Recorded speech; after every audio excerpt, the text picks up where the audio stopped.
Ron Paul Institute for Peace and Prosperity welcomes you to 5 Minutes, 5 Issues. Starting in 5, 4, 3, 2, 1. Hello, I am Adam Dick, a Ron Paul Institute Senior Fellow. Let's start. Issue 1. In last week's episode of 5 Minutes, 5 Issues, I talked about the Trump administration apparently continuing the Obama administration's confrontation policy concerning Russia, via rotating new United States troops into Estonia and Latvia. News came this week that new U.S. troops have arrived in Bulgaria and Romania. Both countries, like Russia, border the Black Sea. A confrontation policy is also being expressed in words. White House Press Secretary Sean Spicer declared in a Tuesday press briefing that Trump has been incredibly tough on Russia. Spicer then said that Trump continues to raise the issue of Crimea, which the previous administration had allowed to be seized by Russia. Trump backed up Spicer's comments the next morning, writing at Twitter, "Crimea was taken by Russia during the Obama administration. Was Obama too soft on Russia? What, I wonder, would Trump have done had he been president to stop Crimea from joining Russia? May it be that the threat of war with Russia that many people feared would exist with a Hillary Clinton presidency is just as great or even greater with Trump as president." Issue 2. The big fuss about Michael Flynn this week was about whether, after being picked by Donald Trump to be National Security Advisor, but before Trump was sworn in as president, Flynn may have talked on the phone with the Russian ambassador to the U.S. about U.S. sanctions on Russia. Yeah, that's it. Here is a bigger issue to worry about. People in the U.S. government spied on Flynn's communication with the ambassador, and then apparent information from that snooping was shared with the Washington Post.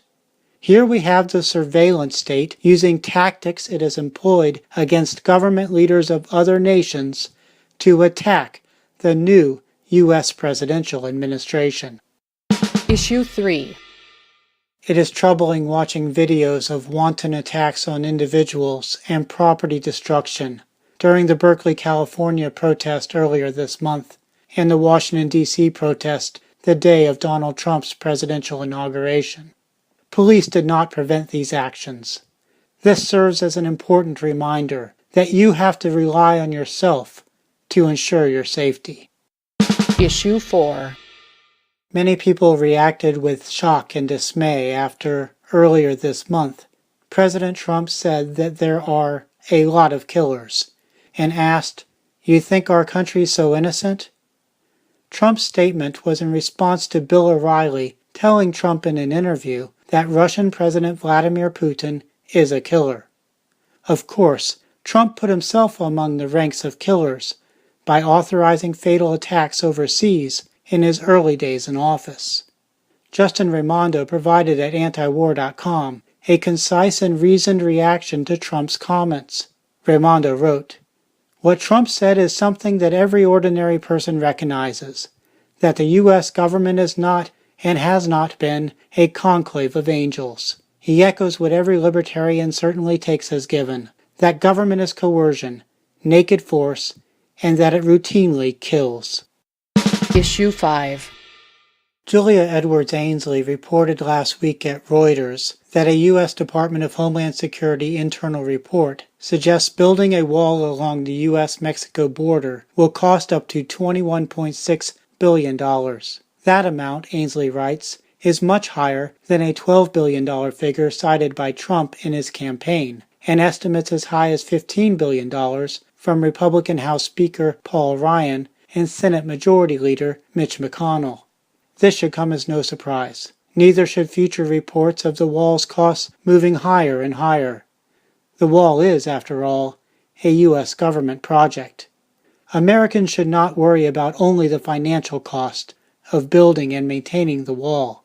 As Ron Paul warned in a September of 2016 editorial, the new wall can be used as a government tool, as was the Berlin Wall, to prevent people from leaving. That's a wrap. Transcripts of 5 Minutes 5 Issues episodes, including links to related information, are at the Ron Paul Institute blog.